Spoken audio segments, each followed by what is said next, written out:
C'est en tout cas maintenant l'heure d'une séquence importante, traditionnelle certes, mais très importante. C'est la séquence du prix CCR CatNat. Ce prix récompense, vous le savez, une thèse de doctorat consacrée à la connaissance des catastrophes naturelles et son application au métier de l'assurance. J'appelle Laurent Montador, directeur adjoint CCR.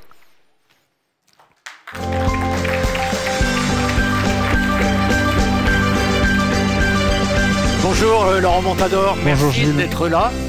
Vous me disiez tout à l'heure en coulisses, mais c'est vrai que c'est la 14e édition et c'est aussi la 14e pour vous. Et celle-là, bon, évidemment c'est toujours un moment important cette séquence, je le rappelais, mais pour vous elle est particulière cette année. Hein.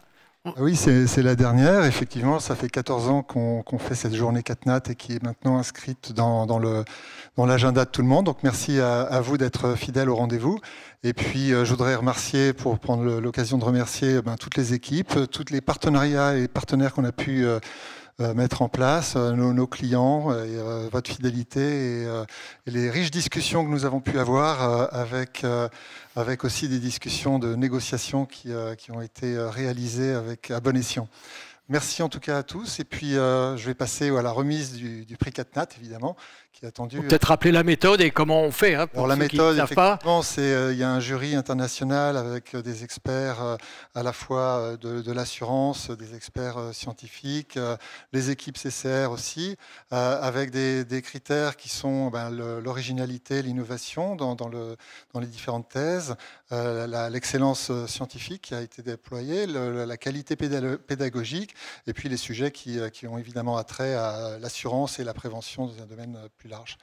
Donc voilà. Vous avez la main, je vous laisse faire pour appeler... De mémoire, ça va être difficile, donc je vais donc appeler Eugénie Cazot et aussi Thomas Candela. Voilà, c'est le jury double lauréat aujourd'hui. Un double lauréat, il y a deux thèses ex aequo. On va leur demander, voilà, on peut les voilà.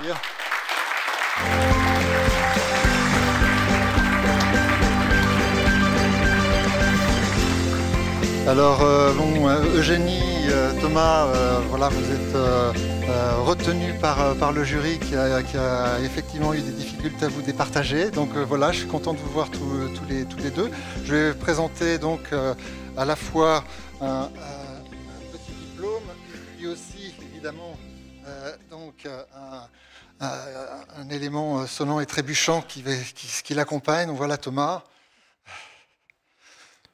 Et c'est aussi le moment, dans quelque chose, de la photo de l'année qui récompense donc les lauréats de cette 14e édition du prix CatNat.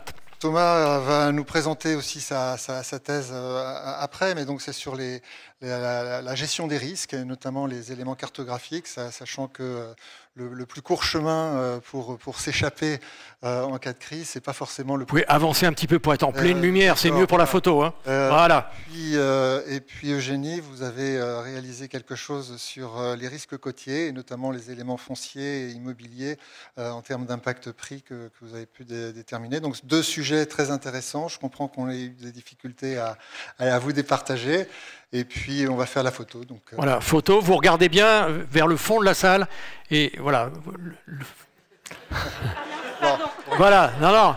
Le photographe est là. Le fond de la salle, c'est là-bas. Vous regardez naturellement devant vous. Il n'y a pas de souci. Voilà. On va dire que c'est bon. Merci beaucoup. Et voilà. Et on se retrouve sur la partie... Voilà, canapé, salon, ici, avec vos lauréats. Oui, bien évidemment, Laurent Montador. Évidemment, on ne peut pas faire ça sans vous, surtout cette année, si j'ai bien compris. Voilà. Bon, mais je voulais... Alors, deux lauréats, ex aequo, donc difficile visiblement à partager. Bon, on va démarrer peut-être probablement avec vous, Eugénie Cazot. Présentez-vous, enfin, Laurent Montador, c'est vous qui avez la main, et puis vous nous expliquez bien, effectivement, qu'est-ce que c'est que cette thèse nouvelle qui a été retenue donc, cette année par CCR4. Très bien, bonjour à toutes et tous. Je suis Eugénie Cazot, je suis docteure en géographie de l'Université de Bretagne occidentale. J'ai réalisé ma thèse au laboratoire LETG Brest sous la direction de Catherine Meurferec et Yoann Lebert. Et comme l'a indiqué Laurent auparavant, elle portait sur la prise en compte des risques côtiers par les marchés fonciers et immobiliers du littoral métropolitain. Et du coup, moi, je suis partie d'un constat un peu paradoxal pour mener cette recherche doctorale, c'est que malgré l'accroissement de l'exposition aux risques côtiers qui est actuellement à l'œuvre, malgré la mise en avant médiatique des effets prévisibles du changement climatique, malgré la médiatisation accrue aussi de ces effets et malgré les événements météo marins récents qui sont venus frapper le littoral français ces dernières années, que ce soit Xynthia ou les tempêtes de l'hiver 2013-2014, eh ben, au regard des prix qui sont aujourd'hui pratiqués sur le littoral français, la prise en compte de ces risques, de cette exposition aux risques côtiers, elle n'apparaît pas de façon très évidente, on va dire. Donc ça, c'était le constat de départ de cette recherche doctorale. Et pour essayer de répondre à cette question, à cette problématique, j'ai appliqué une méthode, on va dire, en 2 temps. Tout d'abord, j'ai mené à l'échelle métropolitaine l'exploitation statistique d'une base de données qui, à l'époque, était inédite, qui s'appelle la base de données DV3F, qui est une base de données qui recense l'ensemble des transactions foncières et immobilières. Donc cette base de données, j'en ai fait l'acquisition à l'échelle du littoral métropolitain sur les 3000 communes des intercommunalités littorales métropolitaines. Et j'ai récupéré à peu près 2 millions de transactions réparties sur 8 ans entre 2010 et 2016. Et du coup, j'ai fait mouliner tout ça en croisant cette base de données avec des données spatiales d'exposition au risque côtier pour essayer de déterminer en fait l'influence des risques sur les prix. À l'issue de cette première phase, j'ai pas trouvé grand-chose, donc ça confortait plutôt mon hypothèse de recherche qui préexistait. Et ensuite, pour essayer de comprendre pourquoi ça se passe aujourd'hui comme ça sur le littoral métropolitain, j'ai ensuite mené une deuxième phase à l'échelle de 3 terrains d'études de la façade atlantique, où cette fois j'ai été mener des entretiens semi-directifs, à la fois avec des professionnels de l'immobilier, donc des agents immobiliers et des notaires, pour comprendre un petit peu ce qui se passe derrière l'acte d'achat d'un bien exposé au risque côtier, en fait.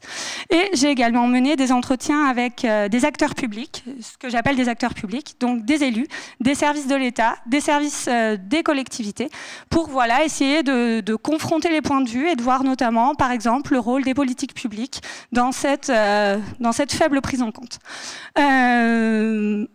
Un résultat fort, puisque j'ai très peu de temps finalement pour présenter aujourd'hui mes travaux, je l'ai un peu dit dès le départ et ça conforte mon hypothèse de recherche, c'est qu'aujourd'hui on a une très faible, voire une totale absence de prise en compte des risques côtiers dans les marchés fonciers immobiliers de notre littoral. Pourquoi ça se passe comme ça? Tout simplement parce qu'aujourd'hui on a, et ça continue et ça risque de continuer encore pendant quelques années, on a ce que j'appelle, je reprends l'expression d'un historien qui s'appelle Alain Corbin, on a un très fort désir de rivage des acquéreurs qui s'est encore renforcé depuis la crise sanitaire de 2020. Et en fait, aujourd'hui, sur un bien exposé au risque côtier, s'il y a un tel décalage entre l'offre et la demande, que si jamais vous avez un acquéreur, et ils sont vraiment très rares, qui souhaite se désister en raison de l'exposition aux submersions marines ou à l'érosion côtière de ce bien, vous en avez 10 derrière qui, eux, sont prêts à se positionner au prix malgré l'existence du risque. Ce qui fait qu'aujourd'hui, les prix ne prennent pas en compte cette dimension. Après, il y a des résultats aussi un peu plus surprenants dans le cadre de la thèse. Donc là, si vous voulez les connaître, je vous invite à prendre un peu plus connaissance du manuscrit ou des résumés qui existent. Ça figurera d'ailleurs en entier sur le site CCR4. Votre étude d'une façon complète. Oui, tout à fait. Donc c'est super. En tout cas, voilà. Par exemple, la prise en compte de Xynthia dans les prix du foncier et de l'immobilier, pareil, il n'y en a pas eu sur les territoires sinistrés. Donc ça, c'était quelque chose d'un peu surprenant pour moi parce que je m'attendais à ce qu'on observe au moins quelque chose sur cet événement qui s'est révélé très traumatique sur les territoires sinistrés. Et puis aussi, j'ai été étonnée par la diversité des profils d'acquéreurs qui sont prêts à se positionner sur des biens menacés à très court terme, à 10-20 ans, menacés de disparition disparition par l'érosion côtière. Donc voilà sur quoi j'ai travaillé pendant 4 ans et demi, et je suis aujourd'hui ravie de m'être vue décerner avec Thomas le prix de thèse de la CCR. Merci beaucoup. Merci à vous. J'en profite pour que vous puissiez évidemment poser des questions. J'imagine que votre étude va susciter beaucoup de questions. Moi, j'en ai d'abord une comme ça. En fait, quelle est la cible? Qui va utiliser éventuellement cette étude? C'est les notaires, c'est d'éventuels potentiels acquéreurs, c'est les élus peut-être? Cette étude, cette recherche doctorale, elle a bénéficié du soutien du ministère de l'Environnement. Et puis auparavant, dans mes précédentes fonctions, je travaillais à la Direction générale de la prévention des risques. Et donc voilà, j'ai gardé du lien avec le ministère sur cette étude, qui m'a notamment permis aussi d'avoir accès à la base de données des V3F. Donc en ce moment, j'ai été auditionnée par exemple la semaine dernière par les inspecteurs généraux de l'environnement, des finances et de l'administration, parce qu'il y a une mission d'inspection qui est en cours sur les modalités de financement des projets d'adaptation à l'érosion côtière. Et prochainement, je vais être également auditionnée dans le cadre du Comité national trait de côte, présidé par la députée Sophie Panonacle, voilà, justement sur toujours ces réflexions sur les modalités de financement. Donc voilà, ça, on va dire que ça va être utile, j'espère, à l'action publique. Eugénie, une question de la part du public. Quelles ont été les difficultés que vous avez pu rencontrer pour mener à bien votre étude? Est-ce qu'il y a eu des freins? Est-ce que ça a été difficile? Question qui est posée à l'instant.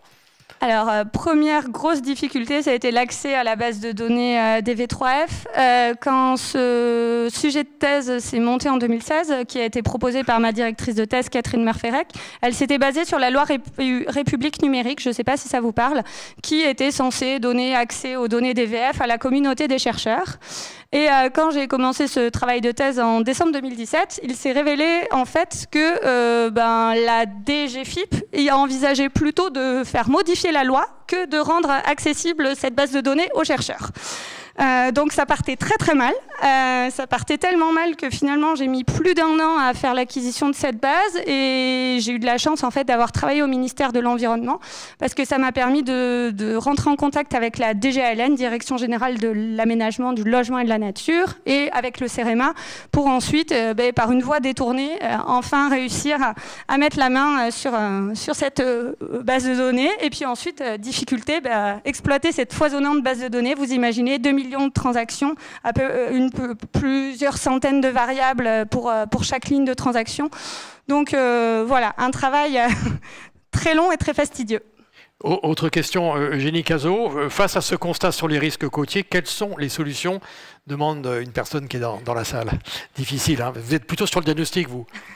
Je suis plutôt sur, en effet, je suis plutôt sur le diagnostic. En fait, je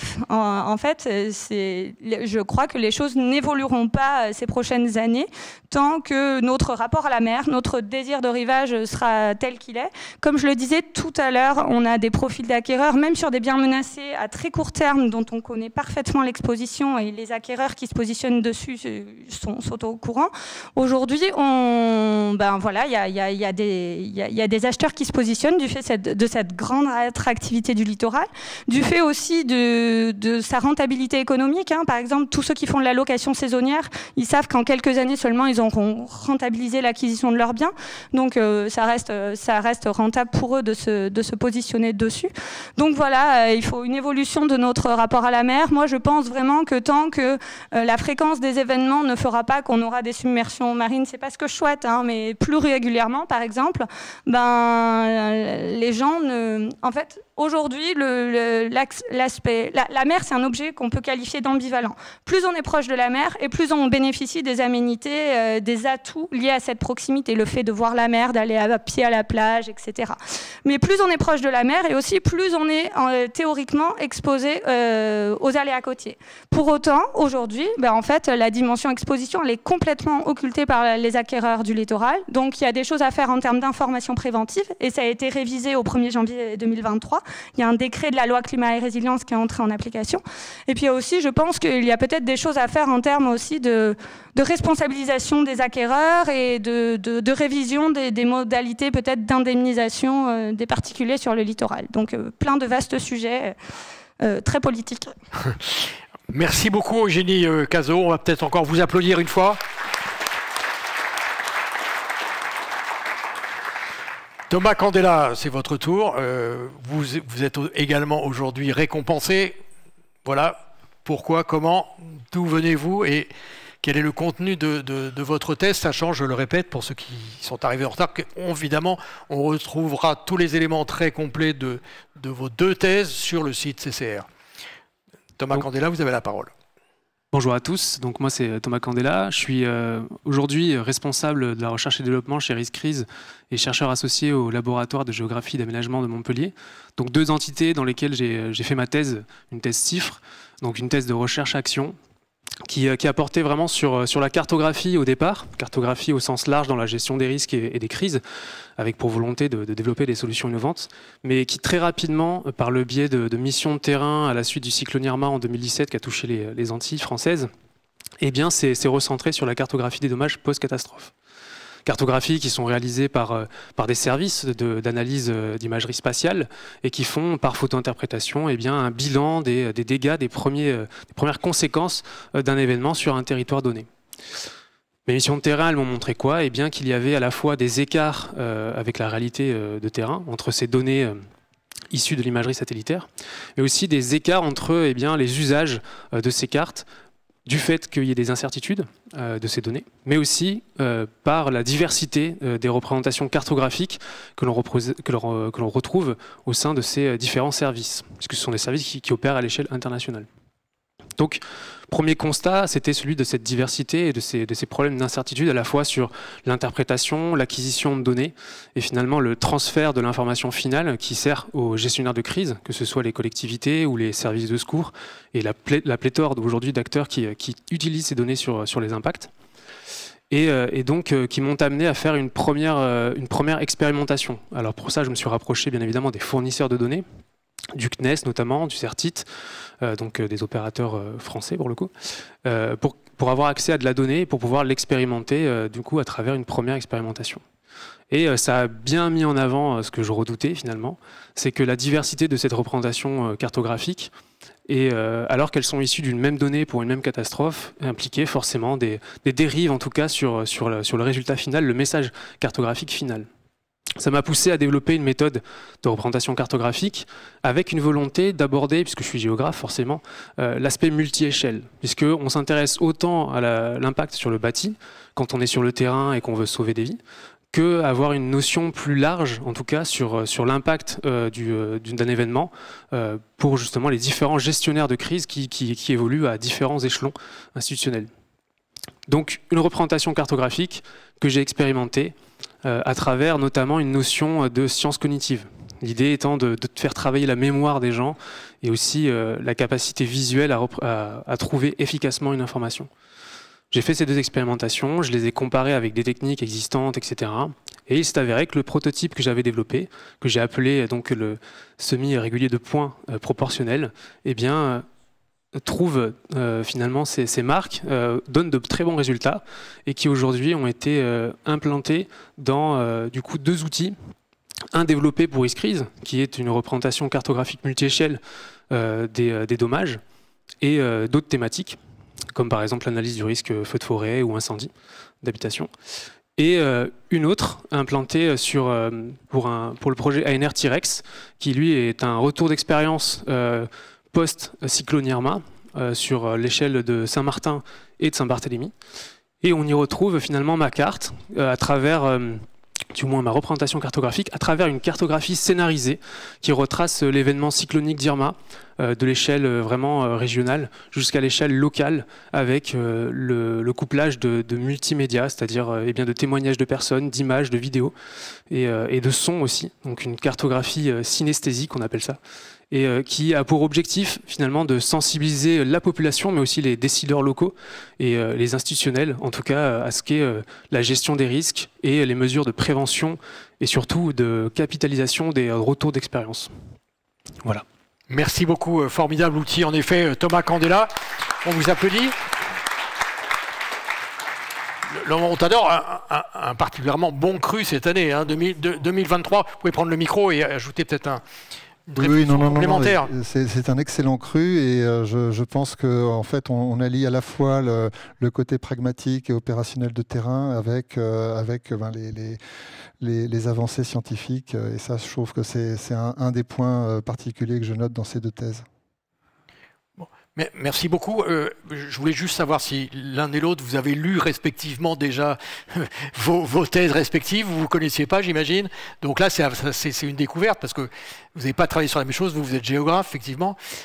Donc là, il y a une forme de complémentarité, j'ai envie de dire, hein, dans vos thèses. Et on vous souhaite évidemment plein de bonnes choses pour la suite, en espérant que cet outil, évidemment, va vous servir demain et après-demain. Vous voulez peut-être, Eugénie, faire un petit commentaire sur ce que vient de dire votre voisin, Thomas Candela? Pas particulièrement. C'était plus pour dire, voilà, on est tous les deux géographes. C'est vrai qu'on ne oui, connaissait pas avant et qu'on ne connaissait pas nos travaux de thèse, mais du coup, c'est ça aussi qui est sympa avec ce prix de thèse et cette double décernation, c'est qu'on a découvert deux sujets et on va pouvoir en prendre connaissance et c'est très bien. Merci beaucoup. On vous félicite encore une fois. Merci beaucoup.